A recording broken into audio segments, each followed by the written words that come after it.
Dewi dari Prodi Aquakultur dari kelas A Parasitologi Ikan dengan NIM 1419111333051. Di sini saya akan menjelaskan mengenai Cryptosporidium nasorum dan juga Myxobolus platanus. Baik, yang pertama ada spesies Cryptosporidium nasorum.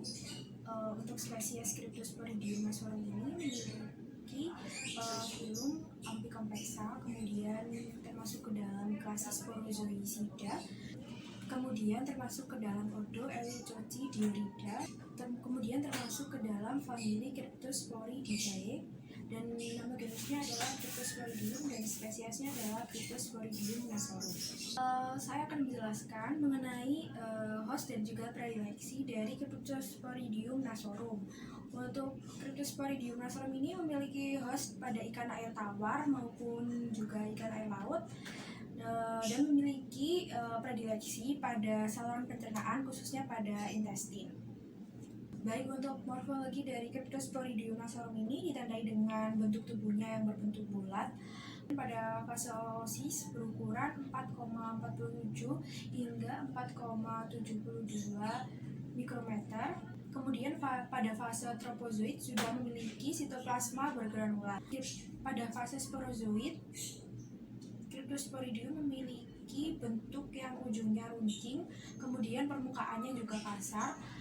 Kemudian pada fase meros ini permukaannya halus. Oosis ini Cryptosporidium ini permukaannya halus dan memiliki celah untuk melepaskan sporosit. Kemudian dalam waktu 24 jam permukaannya akan menjadi kasar dan memiliki banyak lubang.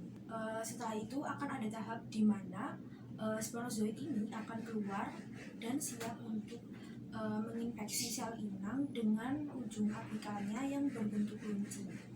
Kemudian pada fase tropozoid, Cryptosporidium yang sudah menempel pada inang akan bergabung dengan membran apikal pada sel inang.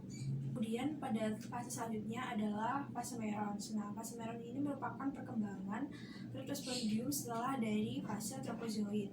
Nah, pada fase ini ditemukan bahwa Cryptosporidium sudah melekat pada dinding membran sel apikal inang. Kemudian sudah ditemukan bahwa Cryptosporidium ini ditelan oleh membran apikal sel inang. Kemudian setelah sel matang pada fase merons, maka akan mengeluarkan yang namanya merozoid. Nah, kemudian merozoid ini akan lepas dari sel inang dan siap bereproduksi. Baik, setelah fase merozoid maka akan terbentuklah mikrogamon dan juga makrogamon. Kemudian mikrogamon dan makrogamon ini nanti akan memiliki tangkai, kemudian dapat menempel pada sel inang. Baik, kemudian spesies berikutnya adalah Myxobolus platanus. Spesies Myxobolus platanus termasuk ke dalam filum Cnidaria, kemudian termasuk ke dalam kelas Myxosporia, dan ordonya adalah Bivalvulidae. Kemudian termasuk ke dalam famili Myxobolidae dan nama genusnya adalah Myxobolus, sedangkan nama spesiesnya adalah Myxobolus platanus. Myxobolus platanus memiliki predileksi pada saluran pencernaan khususnya pada intestin dan juga insang. Kemudian biasanya spesies Myxobolus platanus ini memiliki inang khususnya pada ikan air tawar. Baik, selanjutnya adalah morfologi dari spesies Myxobolus platanus, yaitu berbentuk bulat telur, kapsul kutub berbentuk simetris dengan panjang yaitu setengah dari panjang spora, panjang mikrospora yaitu 0,3 hingga 22,4 mikrometer, dan lebarnya berukuran 0,1 hingga 16,3 mikrometer.